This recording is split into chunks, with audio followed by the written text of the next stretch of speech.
नमस्कार दोस्तों, स्वागत है आप लोगों का आपके अपने YouTube चैनल हिंदी साहित्य वाला पे। और आज हम लोग विश्वनाथ त्रिपाठी की पुस्तक में जो पढ़ रहे थे विषय प्रवेश, और उनके पुस्तक के बारे में कुछ हम लोग मोटा मोटा इससे पहली क्लास में कुछ जानकारी प्राप्त किए थे कि किस ग्रंथ से ले के वो पुस्तकें लिखी गई थी, और फिर पुस्तक के आमुख क्या है, फिर विषय प्रवेश क्या है, और इस पुस्तक को लिखने का उद्देश्य क्या था विश्वनाथ त्रिपाठी जी का। अब हम लोग उनके कंटेंट जो है पढ़ना, तो हम लोग उसमें आज शुरुआत करेंगे हिंदी साहित्य में आदिकाल। तो जैसा कि आप लोग को स्क्रीन पे दिखाई दे रहा होगा, तो चलिए इसमें हम लोग पढ़ते हैं आदिकाल। तो देखिए, सबसे पहले ही आप लोग को दिखाई दे रहा होगा आदिकाल। तो आदिकाल का समय उन्होंने 1000 से 1400 ईस्वी तक माना है विश्वनाथ त्रिपाठी जी ने, आदिकाल का समय। ठीक, तो सबसे पहले ये सामाजिक स्थिति दर्शाते हैं आदिकाल में, और बताते हैं कि सामाजिक स्थिति उस समय की कैसी थी। तो आइए देखते हैं हम लोग सामाजिक स्थिति को। तो देखिए, चूँकि एक चीज़ और ध्यान दीजिएगा, हमने पूरी पुस्तक सेम टू सेम नहीं पढ़ाना है हम लोग को, और आपस में हम लोग को नहीं पढ़ना है, क्योंकि हम लोग को उससे संबंधित कुछ संक्षिप्त नोट्स ही बनाने हैं जो महत्वपूर्ण है लाइन, और किसी परीक्षा में आ जाता है या कोई कोटेशन दे देता है पेपर में और पूछता है कि किसी ने कहा था। तो हम लोग को ऐसा कुछ संक्षिप्त नोट्स बनाना है जो कि हम सबसे पहली क्लास में चर्चा कर चुके थे, और ये जो प्ले लिस्ट है लगभग उसका नाम भी है संक्षिप्त डॉक्टर विश्वनाथ त्रिपाठी जी की पुस्तक का संक्षिप्त नोट्स। तो हम लोग उसी पॉइंट को केवल यहाँ पे पढ़ेंगे जो महत्वपूर्ण है। तो चलिए देखिए, सामाजिक स्थिति में उन्होंने क्या लिखा है कि इस काल में संस्कृत, प्रकृति और अपभ्रंश में भी रचनाएं हो रही थी, और साथ ही साथ अपभ्रंश के केचुए को छोड़ती हुई हिंदी भी अपना रूप ग्रहण कर रही थी। मतलब उस समय हिंदी भी अपना रूप धीरे धीरे ग्रहण कर रही थी। दूसरा पॉइंट है कि धार्मिक दृष्टि से इस काल में अनेक ज्ञात और अज्ञात साधनाएं प्रचलित है, जिनमें नाम आता है दोस्तों सिद्ध, जैन, नाथ आदि मतों का इस काल में व्यापक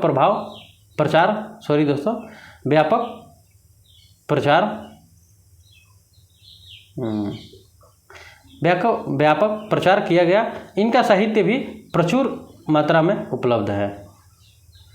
तीसरा पॉइंट है कि इस्लाम का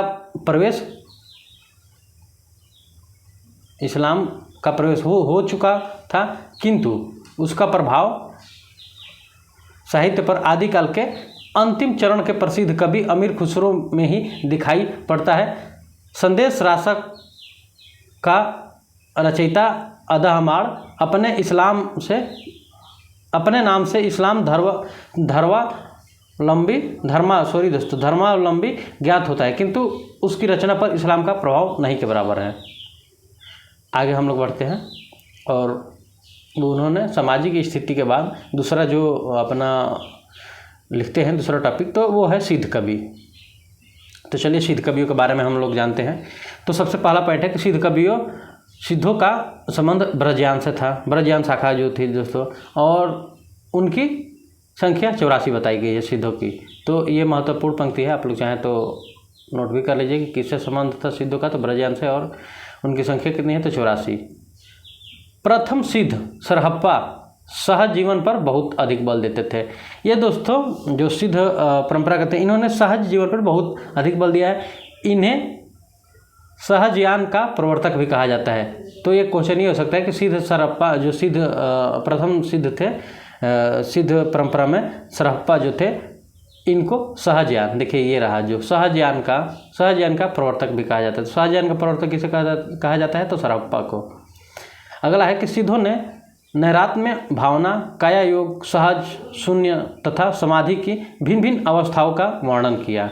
तो सिद्धों ने दोस्तों नैरात्य, भावना, काया योग, सहज, शून्य एवं समाधि की भिन्न भिन्न अवस्थाओं का वर्णन किया है। ठीक, इन्हें वर्णाश्रम व्यवस्था पर तीव्र प्रहार किया है। मतलब तीव्र उस पर प्रहार किया है, उस पर व्यंग किए हैं। तो वर्णाश्रम व्यवस्था इनको पसंद नहीं था, उस पर इन्होंने व्यंग किया है।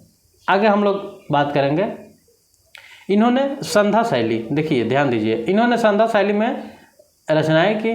संध्या भाषा वस्तुतः अंतः साधनात्मक अनुभूतियों का संकेत करने वाली प्रतीक भाषा है। कबीर आदि निर्गुण संतों की भाषा शैली को उलटभाषी कहा जाता है। कबीर आदि संतों की इसी भाषा को, ध्यान दीजिएगा यहाँ पे, ये जो इसी है, इसी भाषा को उलटभाषी कहा जाता है। और कई बार क्वेश्चन, हजारों बार पूछ चुका है एकेडमिक वाले दोस्तों, जो होती है कोई भी पेपर, तो उसमें पूछता है कि उलटभाषी भाषा, कबीर की उलटभाषी भाषा क्या है, या कहाँ से ली गई है, या क्या है। तो उलटभाषी बस हम लोग नाम सुनते हैं शब्द का और उसका अर्थ नहीं समझ पाते हैं। तो देखिए यहाँ पे उलटभाषी भाषा कहाँ से ली गई थी, तो ये रहा। मध्य देश के पूर्वी भाग में सिद्धों के होने का पता चलता है। इनकी भाषा में उन्हीं क्षेत्रों के तत्कालीन रूप मिलते हैं।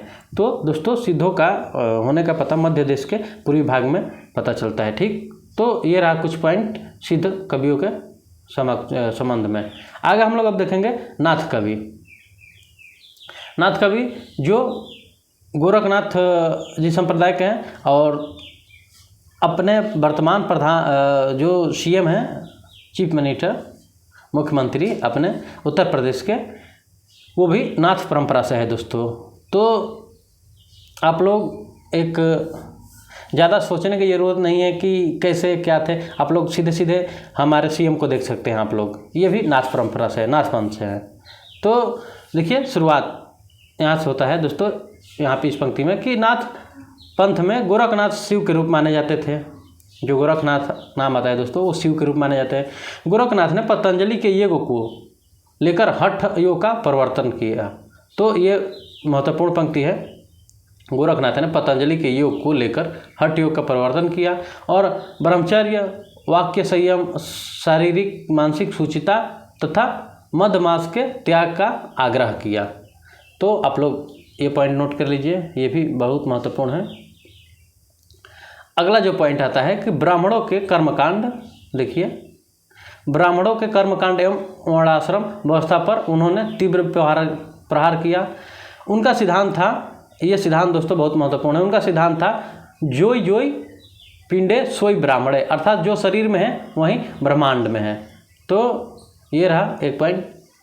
पूछ सकता है कि नाथ संप्रदाय के समंतों का क्या सिद्धांत था, तो ये दोस्तों जोई जोई पिंडे सोई ब्रह्मांडे। अगला पॉइंट जो है इंगड़ा पिंगला। तो इसमें नाद बिंदु की साधना, षट चक्र भेदम, सूर्य चक्र में कुंडलिनी का प्रयोग आदि नाथों की अंत साधना के मुख्य अंग है। ठीक, संध्या भाषा का उलटभाषी की शैली का प्रयोग इन्होंने भी किया है। तो ये रहा अगला पॉइंट। नाथों के संप्रदाय में ही अगला हम लोग नाथ पंथ में ही देखेंगे। तो नाथों का निवास स्थान मध्य देश का पश्चिमोत्तर भाग है। पश्चिम के बाद वाला जो भाग है दोस्तों, वो नाथ संप्रदाय के लोगों का निवास स्थान है। परंपरा से प्रसिद्ध गोरखनाथ, मत्स्येंद्रनाथ या मच्छंदरनाथ, इनका दोनों नाम से जाना जाता है, जैसा के शिष्य थे। जो गोरखनाथ से दोस्तों ये मत्स्येंद्रनाथ या मच्छंदरनाथ के शिष्य थे। मच्छंदरनाथ जालंधरनाथ के शिष्य थे। यह भी कहा जाता है कि इन्हीं जालंधरनाथ के नाम पर जालंधर जो हम लोग का है वहाँ पे जालंधर का नामकरण हुआ था। अब हम लोग आगे देखेंगे राहुल सांकृत्यायन। तो राहुल सांकृत्यायन गोरखनाथ का समय यहाँ पर आप लोग देख सकते हैं 10वीं शताब्दी मानते हैं। रामचंद्र शुक्ल ने इन्हें पृथ्वीराज चौहान के समय का बताया है। तो ये दोनों महत्वपूर्ण लाइन है, आप लोग राहुल सांकृत्यायन के अनुसार भी और रामचंद्र शुक्ल के अनुसार भी कि इन्होंने क्या क्या बताया है। और पंडित हजारी प्रसाद द्विवेदी ने इन्हें 10वीं शताब्दी के मानने के पक्ष में है। तो ये रहा कुछ इससे इम्पोर्टेंट लाइन। अब हम लोग देखेंगे जैन मतावलंबी कवि। तो आइए हम लोग देखते हैं जैन पंथ के कवियों के बारे में कुछ समझेंगे। तो सबसे पहला पॉइंट है कि जैन मतावलंबी रचनाएं दो प्रकार की है। ठीक, पहला कौन सा है? तो एक, जिनमें नाथ सिद्धों की तरह अंत साधना, उपदेश, नीति, सदाचार पर बल और कर्मकांड का खंडन है। ये प्रायः दोनों में रचित मुक्तक है। ठीक, अगला है इसी में कि जो दूसरा है यहाँ पे दिया है ना, दो प्रकार की रचनाएं हैं। तो पहला हम लोग ये देख लिए ऊपर वाला। दूसरा ये है कि जिनमें पौराणिक जैन साधकों की प्रेरक जीवन कथा या लोक प्रचलित कथाओं को आधार बनाकर जैन मत का प्रचार किया गया है। जैन पौराणिक काव्य एवं चरित्र काव्य इसी श्रेणी के काव्य हैं। ठीक, आगे हम लोग बढ़ते हैं। तो अगला पॉइंट है कि जैन आचार्य 12वीं जैन आचार्य हेमचंद, देखिए यहाँ पे जो हेमचंद है 12वीं शताब्दी के प्रकृत व्याकरण और मेरुतुंग 13वीं शताब्दी के प्रबंध चिंतामणि में जैनेतर रचनाएं भी संकलित है। तो ये बहुत महत्वपूर्ण लाइन है दोस्तों, आप लोग इसको नोट कर लीजिए या स्क्रीनशॉट ले लीजिए। अगला जो पॉइंट आता है, जो इंद 10वीं शताब्दी के, राम सिंह 12वीं शताब्दी के आदि इस कोटि के प्रमुख कवि है। तो अगर पूछेगा कि कौन कौन से कवि है, तो जो इंद, राम सिंह इस कोटि के प्रमुख कवि हैं, तो आप लोग इसको भी लिख सकते हैं। अगला पॉइंट है कि पौराणिक काव्य धारा में अपभ्रंश के महान कवि स्वयंभू आते हैं, ठीक, जिन्होंने राम कथा को आधार बनाकर पयमचर्यु की रचना की। तो एक क्वेश्चन यहाँ से भी आप लोग का निकाल सकते हैं कि पयमचर्यु की रचना किसने की? पयमचर्यु की रचना तो कवि शंभु ने। शंभु 8वीं शती के कवि हैं, तो आप लोग इसको भी नोट कर लीजिए। शंभु किस शताब्दी के कवि हैं? तो 8वीं शती के। अगला जो क्वेश्चन है कि अपभ्रंश के अगला पॉइंट है, अपभ्रंश के अन्य प्रसिद्ध कवि पुंस 10वीं शताब्दी में महापुराण की रचना की। इसके अतिरिक्त जैन अपभ्रंश कवियों ने भारी संख्या में चरित काव्य लिखे। इनमें पुंसदत्त का नागकुमार चरित, जसहर चर्यु तथा कनकामर मुनि का करकंड चरित अधिक प्रसिद्ध है। तो दोस्तों ये देखिए, कनकामर मुनि 11वीं शताब्दी में करकंड चरित लिखे, और यहाँ पे फिर ये रहे पुंसदत्त नागकुमार चरित और जसहर चर्यु, ये 2 पुस्तक लिख रहे हैं। तो आप लोग इसको नोट कर लीजिए। आगे हम लोग बढ़ते हैं, और अगला ऐसा है कि भविष्यदत्त कथा नामक प्रसिद्ध अपभ्रंश कथा काव्य धनपाल 10वीं सदी की ऐसी रचना है जिसमें लोक प्रचलित कथा को भी सरल बनाए रखा है और जैन मत में दीक्षित होने की प्रेरणा दी है। तो ये पॉइंट है, आप लोग नोट कर लीजिए। अगला इसमें पॉइंट है कि लक्ष्मीधर द्वारा 14वीं शताब्दी में संकलित प्रकृति पैंगलम के अनेक छंदों में विष्णु के विभिन्न अवतारों के संबंधित पंक्तियाँ मिलती है। इसी प्रकार हेमचंद 12वीं शताब्दी के प्राकृत व्याकरण में संकलित अपभ्रंश दोहों में भी कृष्ण, राधा, दशमुख आदि की चर्चा आती है।